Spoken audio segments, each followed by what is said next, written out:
আশা করে বসে থাকে এবং বসে আছে যে জান্নাতে যাবে। জান্নাতে যাওয়ার আশা যারা করে তারা কোনোদিন মুমিন মুসলমান ইসলাম হতে পারে না। জান্নাতে যাওয়ার আশা যারা করে, জান্নাত কি আছে? জান্নাত আমার মাওলা আলী, আমার মাওলা হুসেন পাকের পাক কদমের ধুল আছে জান্নাত। আমরা মাওলা আলীকে চাই, মাওলা হুসেনকে চাই, কারণ জান্নাতের মালিক হলেন মাওলা আলী, মাওলা হুসেন। আমরা যদি মাওলা আলী, মাওলা হুসেনকে পেয়ে যাই তো জান্নাতে আরামে দিন কাটাতে পারবো, চাইতে হবে না, আপনিতেই এসে যাবে জান্নাত।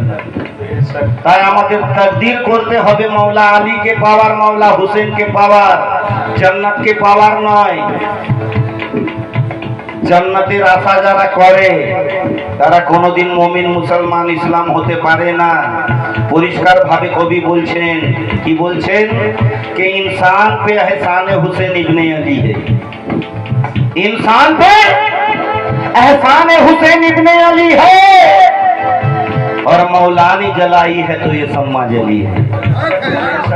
मौला ने जलाई है तो ये सम्मा जली है। अरे कहने को तो सब कहते हैं अपने को मुसलमान, जन्नत में वही जाएगा जो पंजेतनी है। बेशक बेशक जन्नत में वही जाएगा जो पंजेतनी है। इंसान पे